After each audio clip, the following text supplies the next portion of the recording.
Hi guys! For today's video ay mac and cheese naman ang gagayahin nating lutuin. Kaya tara, samahan ninyo ako magluto. So guys, ito yung mga ingredients na gagamitin natin para sa ating lulutuin mac and cheese. So meron tayo half kilo ng macaroni. Meron ako ditong gatas, kahit anong brand pwede. Kung meron kayong fresh milk, pwede din yun. Tapos meron akong netong cheese powder. Ito for color lang to. Meron akong quick melt cheese at cheddar cheese and butter. Meron tayong paprika and paminta. So hindi na tayo maglalagay ng asin. Titikman natin muna mamaya kasi alam niyo naman ang cheese maalat na yan. So ayaw naman natin sobrang alat ng ating mac and cheese. So tara na guys, magluto na tayo. So guys, una ilalaga muna natin to. Pero habang hinihintay muna natin kumulo yung ating tubig, magkakadkad tayo ng yelo. Ay, ng yelo. Anong yelo? Magkakadkad tayo ng cheese. O, diba? Yung ibang napanood ko, ang ginagawa nila, nilalaga nila ito diretso sa gatas. Pero may nakita rin ako kasing version na nilalaga muna sa tubig. So ganun yung gagawin ko. Yung ganun yung gagayahin ko guys. Maglalaga tayo ilalaga muna natin yung macaroni natin ha, bago tayo timpla. Okay? So, ayan, habang nag-wait tayong kumulo yung tubig, kadkadin muna natin itong ating cheese. Sabi ko yellow, cheese pala. So, ayan guys. Maglalagay din tayo ng quick melt mamaya para masarap na masarap yung ating mac and cheese. Parang gusto ko na maglagay ng ham. Wala akong bacon, pero parang naisip ko, parang hindi naman plain na plain yung mac and cheese natin. May ham ako dyan, ipiprito ko siya, maliliit, parang, di ba dapat yung bacon? Hindi dapat eh. Wala naman talagang sahog ang mac and cheese na panood ko kanina. Hindi naman to bake mac or what, di ba? So, mga napanood ko kanina, mac and cheese lang talaga, as in mac and cheese. Gusto ko nga kasi may ham, dahil may ham pa ako, kaya lalagyan natin siya ng ham. Yun na lang yun, ha? Okay? So, padkalin natin to guys. So, kayo, kung may ham kayo, gusto nyo lagyan, pwede naman. Kung ayaw nyo lagyan at mac and cheese lang, pwede naman din yun, kasi kayo naman ang kakain. At ito naman, kami naman ang kakain, di ba? So, kulang yung cheese natin, di ba? Sabi ko sa inyo kanina, may cheese pa naman ako dyan. So, kunin natin, wait lang, ha? Tada! O, di ba? Ang dami kong cheese, sabi sa inyo O, kakadkadin natin to guys. So, kadkadin na natin. Hindi ko to ubusin guys, ang dami na ito. So, basta tatansyahin na lang natin kung gusto pa natin magkadkad o hindi na. Kasi meron pa naman tayo, quick melt na kakadkadin. Diba? Wait nga muna guys. Tada! O, diba? Wala. Ito, yung sa lubo. Wait lang, tayo kutsara. Sundutin natin guys. Tingnan nyo, O, diba? Ang dami. Wow! So, yun naman, ang kakadkadin natin? Kakayurin. Yung quick melt. So, ito naman ang kayurin natin guys. Quick melt. Para meron lang, diba? Basta meron lang siyang cheese na ganito.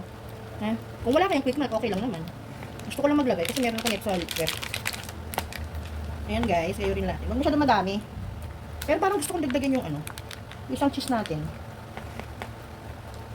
Ayan. Konti pa.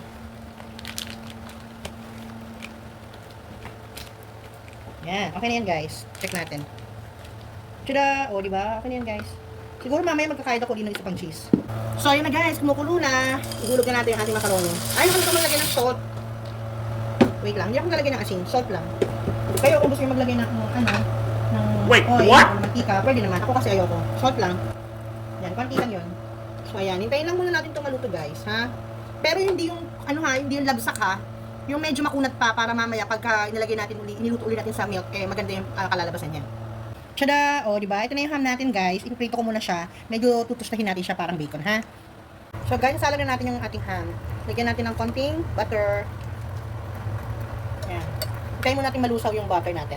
So, ayan, guys. Ilagay na rin natin yung ating ham. Pero parang hindi ko siya ilalagay lang. Sobrang dami, guys. Pwede ko pa ilagay sa fried rice bukas. Diba? Palagay ko pa. Lagyan na nga natin lahat. Guys, nandiyan yung daddy namin masungit. Wait lang, buksan natin yung pinto, ha? Tingnan muna natin yan at pagbukasan natin ang pinto si daddy masungit. So guys, luto natin ang ating macaroni. Hahanguin na natin siya. Al dente na siya. Kasi pakukulaan pa natin ito mamaya sa... Saan ba ngayon? Sa gatas. So guys, ito yung ham natin. Luto na siya. Hanguin na natin ito guys. Baka naman masunog na. Diba? Tada! O, diba? And guys, mainit yung kawali natin. Lagyan tayo ng butter. Tapos, habang hihintay natin siyang malusaw, ilagay na natin yung ating gatas. O guys, ganito yung version ko ha. Kung hindi ganito yung style nyo o yung version nyo, okay lang. Kanya-kanya tayo ng version ng mac and cheese. Yan. Kahit anong gatas pwede nyo gamitin. Gatas pa lang, ang bango na. Lagyan na natin yung ating paminta para makarami. At lalagyan na rin natin itong ating paprika. Yan. So, hintayin lang natin siyang medyo kumulo ng konti bago natin ilagay yung ating macaroni. Lagyan na rin natin itong cheese powder natin. Para, ito ay for color lang naman to. Para hindi naman pale yung ating mac and cheese, diba? Kung ayaw nyo lagyan, okay lang naman. Kaya ako gusto ko kasi lagyan para maganda yung kulay niya. O, diba? Nakikita nyo ba yan? O, hindi matamlay yung kulay niya. Wait lang, baka umalat. Titikman natin. So, tinikman ko siya. Ang sarap mo yung gatas yung nilagay ko. Manamis-namis yung gatas natin. So, lagay na natin kasi wala namang alat eh. Pero hindi pa rin natin siya lalagyan ng asin kasi nga yung cheese natin, di ba? Baka naman umalat. Hindi na natin ma-enjoy. Yan. Kung may fresh milk sana, mas masarap no? Alam nyo guys, yung may napanood ako, ang ginawa niya, naglagay siya ng cornstarch. Tayo hindi na maglalagay nun kasi yung pampalakot yun. So, ang magpapalakot dito sa mac and cheese natin ay yung mismong cheese niya. Kasi meron tayong quick melt cheese So, ayan, malapit na siya kumulo. Mamaya lalagay na natin yung ating macaroni. So, guys, ayan, kumukulo na. Dali, lagay na natin yung ating macaroni. O, diba? Yum! Sarap. Tapos, haluin natin. So, ayan. Hindi kulang yung sauce niyan. Huwag kayong akurado. Maglalagay pa tayo ng maraming cheese. Hindi pa yung tapos. Baka sabihin nyo na naman, bakit ganyan? Hindi pa nga luto. Ayan. Ang bango guys. Sabihin nyo, ba't malabnaw? Wala pa kasi po yung cheese. Wait lang. So guys, lagyan na natin yung ating cheese. Alam niyo, nagkayod pa ako ng ganito. Kala nyo ba? Nakikita ko, wait lang. Haluin na natin. Diba lumakot? Sabi sa inyo, ayaw nyo kasi maniwala sa akin ito pa yung kinayod natin na cheese. So, pag kulang, pwede pa tayo magkayod dahil marami pa tayong cheese dyan. Diba? Ang sarap. Paggugustuhan ito ng mga anak ko, promise. Pero sa daddy kasi namin, hindi siya fan ng mga ganitong food. So, ito, sigurado magugustuhan ng mga anak ko. Tapos, ilalagay na natin yung ating quick melt. Tara! Diba? More cheese. Ayan, ang bango guys. Excited ako. Tinikman ko kasi siya. Masarap, kaya na-excite ako. Hindi ako na-excite na kumain. Na-excite ako matikman ng mga anak ko ito. Lalo si kuya pagdating ng galing sa office. Ako. Kasi si Bunso walang pasok, nandun sa kwarto niya naglalaro. Diba? Kita niyo ba yan guys? Kulang pa ba ng cheese? Tingin niyo. Nagkayod pa ako. Patutuyan pa natin yan. Parang gusto ko magkayod guys. Diba? Diba? Nagkayod pa ako ng konti. Ang hirap nagmamadala ko baka kasi masunod yung ilalim niya Pero mahina lang ako guys. Hinaampangan natin na nararamdaman ko. Lumalaban na siya diba? Tapos lagyan na natin yung ham natin. Ang sarap. Promise. Wait lang. So guys, lagyan na natin yung ating ham. Actually, yung mga napanood ko, wala naman talagang ham or bacon or what. Gusto ko lang talaga maglagay. Dahil may ham ako sa ref. Diba? Diba? Ang sarap.